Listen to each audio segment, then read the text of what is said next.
저희가 오늘 49절 말씀을 집중적으로 좀 생각을 해보겠습니다. 특별히 좀 생각해 볼 단어는 뭐냐면 불이고, 또 더해서 생각해 볼 단어가 이제 소금이죠. 더 소금보다 불에 좀 집중하시면 좋을 것 같습니다. 정결의 불이라는 제목이 될 것 같고, 또 우리가 시련과 고난이 왜 필요한지 그 부분에 대한 내용이 될 것 같습니다. 시련과 연단, 이 부분에 대해서 생각을 해보겠습니다. 예수님께서 하시는 말씀이 이제 사람마다 불로써 소금치듯함을 받으리라. 어떻게 좀 무슨 말씀인지 좀 그림이 그려지세요? 전혀 모르시겠죠, 그죠? 이게 마가복음에서만 이제 나오는 어떤 구절이거든요.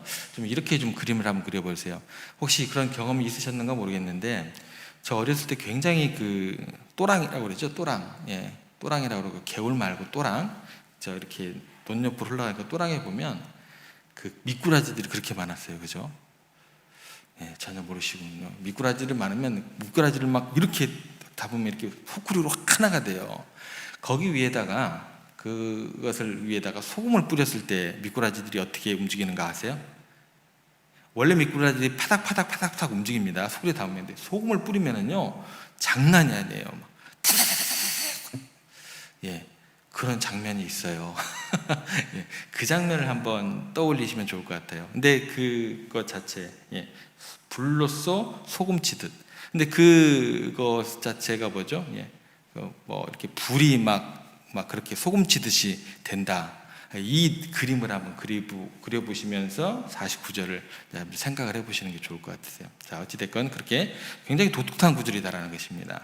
그런데 그 구절을 가지고 보통 여러 가지 해석이 있어요. 그 중에서 우리가 좀 그 많은 해석들 가운데 딱 두 가지만 우리가 오늘 아침에 좀 가지고 올게요. 두 가지 해석 가운데 첫 번째는 뭐냐면, 이 불이 믿음을 거부한 사람들에게 영원한 형벌로 작용한다라는 해석이에요. 두 가지 해석 가운데 하나는 믿음을 거부한 사람들에게 영원한 형벌로 작용한다라는 그 해석입니다. 그러면 이 말씀은 어디하고 연결이 되냐면 48절하고 연결이 돼요. 48절에 보면 뭐라고 나와 있냐면, 구더기도 죽지 않고 불도 꺼지지 아니하니라. 거기에서는, 지옥에서는 이렇게 이제 그 불이 48절하고 연결되는 어떤 그런 내용으로 이해를 하시면 됩니다. 그게 첫 번째 해석이고요. 두 번째는 이 불이 성도들의 신앙을 연단하고 정결하게 하는 시련의 분이라는 해석입니다. 이거는 여기보다는 앞쪽 구약 쪽으로 더 연결시켜야 돼요. 레위기라는 어떤 제사제도 쪽으로 연결을 시키는 게 더 좋습니다. 이 두 가지 해석을 좀 더 자세하게 살펴보면서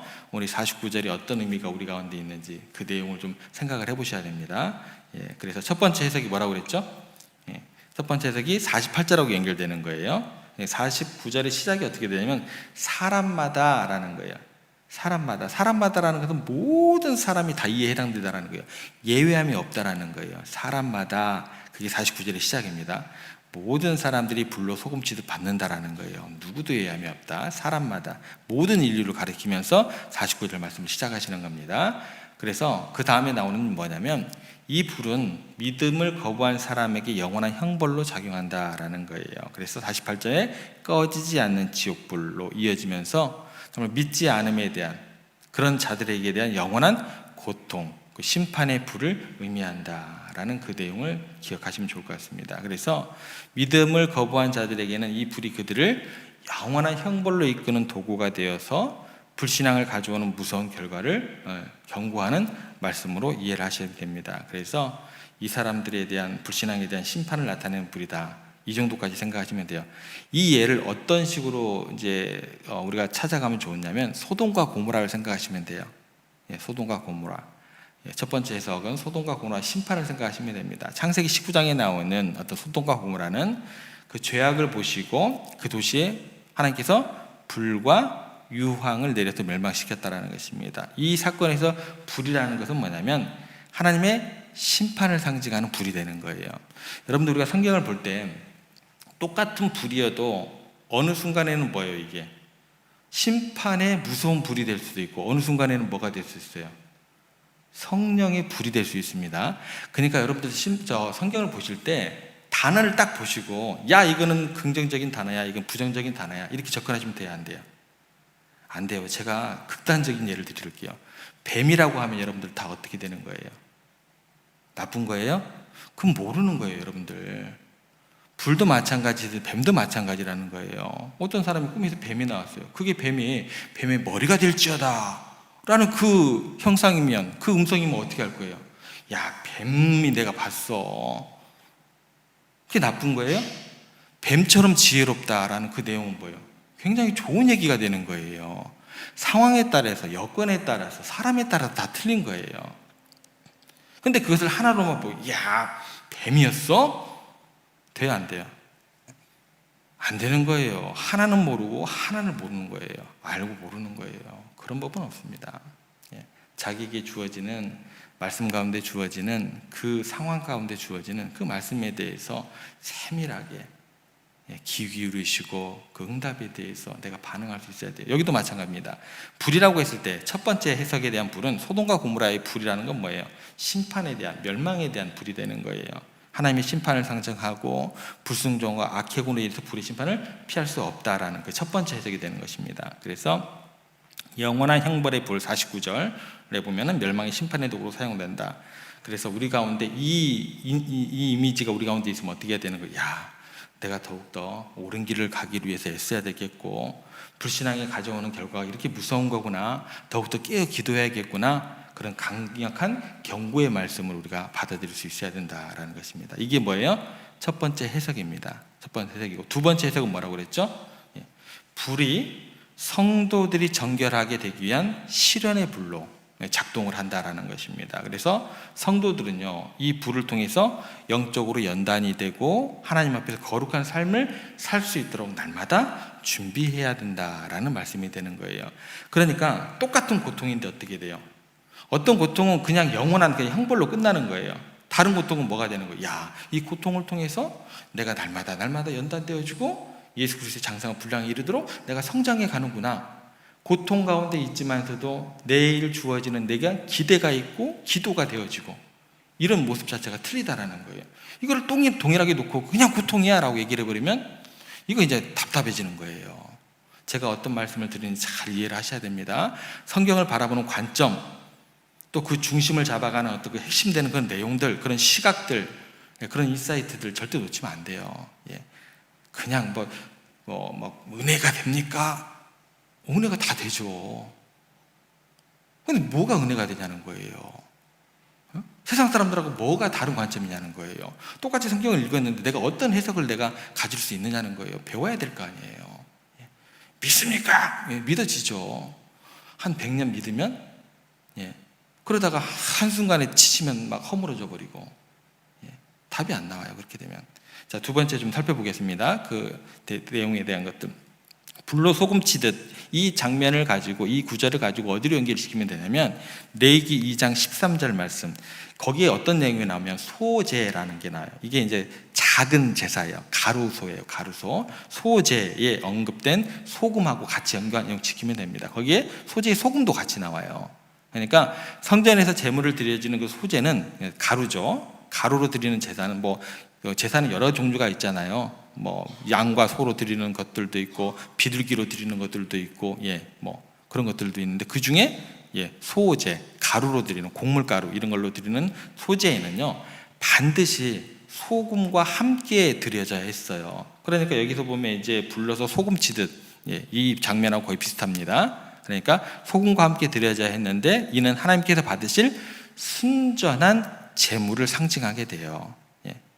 그래서 소금은 정결함을 의미하면서 그 소제는 여호와께 드리는 화제로서 불태워서 드립니다.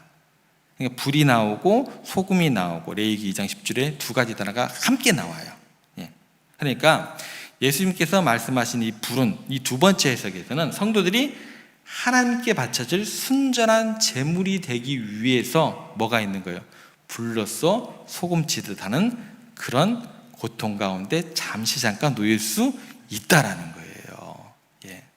정결하게 되는 과정으로 우리가 이해를 해야 된다라는 것입니다. 그래서 이 시련의 불은 우리를 하나님께 드려지게 하는 순전한 제물로 만드는 거예요. 성도들의 신앙을 연단하는 과정으로 우리가 바라볼 수 있어야 된다는 것입니다. 그러니까 이 불하고 소금은 뭐가 되는 거예요? 거룩함과 성숙함을 위한 도구로 작용하며 더욱더 주님과의 관계를 돈독하게 하고 진실하게 만드는 굉장히 중요한 역할을 하게 되더라는 거예요. 똑같은 건데 이렇게 틀려요. 접근도 틀리고 결과도 완전히 틀리게 됩니다. 이게 자체가 뭐예요? 우리를 성화의 길로 이끄는 굉장히 중요한 역할을 하게 된다는 것입니다. 이 두 번째 해석은 한 두 가지로 성경 예를 좀 들어드려 볼게요. 다니엘이 세 친구 있습니다. 사드락, 메삭, 아벤느고, 너무나 유명한 어떤 성경이 우리들에게 보여주는 어떤 믿음의 선진들의 모습이죠. 다니엘 3장에서 이 세 친구가요, 느부갓네살의 명령을 어겼어요. 그래서 결과적으로 그들에게 도래한 것이 뭐예요? 뭐가 도래해요? 불타는 풀무불, 불이 그들에게 딱 돌아오게 돼요. 왕이 만든 그 금시상에 절하지를 않았기 때문에 그들은 뭐가 되는 거예요? 시련인데 구체적으로 무슨 시련이요? 시련의 불구덩이 속으로 들어가는 거예요. 그런데 그 불구덩이 속에 들어갔지만, 그 고난 가운데 들어갔지만, 그 죽을 위기 가운데 들어갔지만 어떻게 돼요?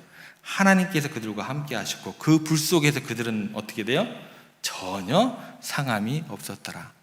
여러분들에게 임하는 고난과 시련과 불같은 그런 시련 가운데 하나님께서 함께 하심을 통해서 영원한 형벌이 아닌 뭐예요? 전혀 상함도 없고 더욱더 거룩하게 성숙하게 여러분들은 내일의 모습 가운데 변화될 거, 합력하여 선을 이루는 모습으로 변화될 거다라는 거예요. 그림이 그려지셔야 됩니다. 잘 쉽게 설명을 해드리는가 모르겠네.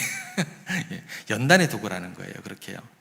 하나님께서 이 불 속에서 여러분들을 보호하시고 그들의 신앙을 지켜주셨던 것처럼 우리도 더욱 정결케 한다라는 거예요. 그래서 다니엘의 세 친구는 불같은 그 시련, 불로 소금치듯 하던 그런 과정을 통해서 하나님께 영광을 돌리고 더욱더 정결하게 되고 우리의 신앙의 모범이 되었다라는 그런 이야기로 결과가 끝되어 주어지는 것입니다. 또 하나 좀 살펴볼게요. 베드로가요, 요한복음 21장에 보면 예수님께서 부활하신 후에 찾아오셔서 네가 나를 사랑하느냐 물으셨어요. 굉장히 질문 자체가 너무나 좀 베드로에게는 혹독한 질문이죠. 그죠? 어찌됐건 자기 자신의 잘못을 다시 상기시키게끔 하는 그런 질문이었다라는 것입니다. 이 대화를 통해서 베드로가 다시 결단을 하게 되죠. 그리고 결단함과 동시에 다시 회복이 되는 그런 과정이 주어지게 됐다는 것입니다.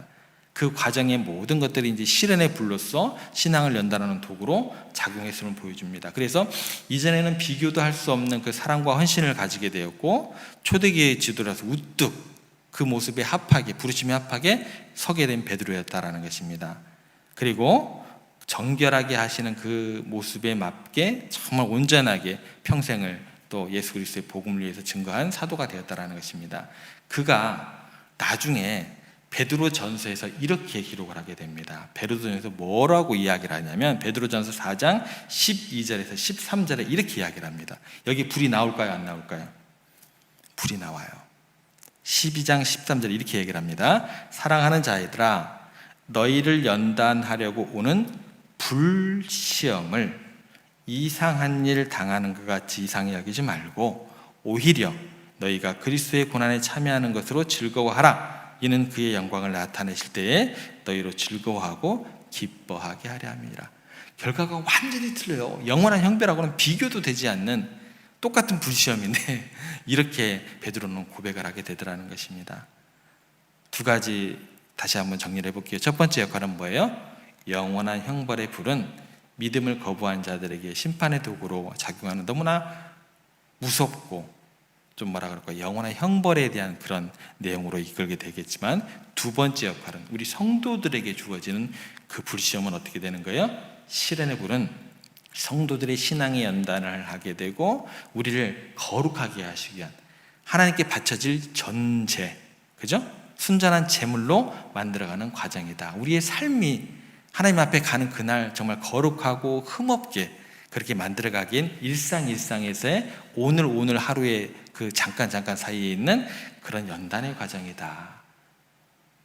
저는 힘들지 않다고 얘기 안 했어요. 불시험이라고 얘기를 했습니다. 그런데 그 연단의 과정이다. 그런 말씀에 위로를 얻으시기를 바랍니다. 그래서 소재의 소금이 필수적으로 사용되었던 것처럼 성도들에게 있어서 그 시련은 더욱더 필요적인 그런 거룩한 제물로 준비된 과정이다라는 것입니다. 그래서 다시 돌아가면 이렇게 됩니다. 하나님께서 모든 사람을 불로 소금치듯 하게 하신다라는 거예요. 성도들도 마찬가지고 비성도들도 마찬가지예요. 여러분들 내가 믿었다고 해서 내 삶의 자리에서 고통이 없을 거라 그런 착각하시면 안 돼요. 그런 목사님들의 설교는 들을 필요 없어요. 있다니까요. 모든 사람에게 고난은 주어진다라는 거예요. 그러나 그 불이 무엇이 될지는 누구에게 달려 있어요? 우리 각자의 선택에 달려 있는 거예요. 이 불이 모든 사람에 적용되지만 그 결과는 굉장히 매우 다릅니다. 성도들에게는 성화와 거룩함을 위한 도구가 되지만 시련의 불을 통해서 정결하게 되지만 믿지 않고 하나님을 떠나고 내가 스스로 하나님을 오지 못하도록 막는 그런 사람들은 어떻게 돼요? 심판의 불로 영원한 형벌로 다가가게 되더라는 것입니다. 기억하시기 바랍니다. 이 두 가지 역할을 통해서 우리는 불의 다양한 의미와 그 적용을 명확히 이해할 수 있어야 됩니다. 그래서 신앙의 연단을 위한 불, 우리들 가운데 필수적인 과정이면서 이를 통해서 더욱더 하나님께 더욱더 나아가는 여러분들이 되었으면 좋겠습니다. 정리하겠습니다. 시련은 단순히 우리를 시험하기 위한 것이 아니고 우리를 변화시키기 위한 하나님의 도구다. 이 시련의 불을 통해서 우리의 신앙이 더욱더 정결하게 되시고 하나님께 더욱더 나아가게 만드시는 꼭 필요한 하나님께서 예비하신 장치가 된다라는 것 이해하시고 고난의 순간을 마주할 때마다 다시금 말씀을 떠올리세요. 사람마다 불로써 소금 치듯함을 받으리라. 이 말씀 생각하시면서 시련을 어렵지만 기꺼이 받아들이시면서 그 속에서 하나님의 계획과 하나님의 인도하심의 손길을 받아들이는 우리가 되기를 소망해 봅니다. 그래서 시련 속에서도 하나님께서 우리와 함께 하심을 믿고 그분의 은혜를 믿고 또 의지하면서 나아가는 여러분들의 오늘 하루의 삶이 되기를 주님의 이름으로 부탁을 드립니다.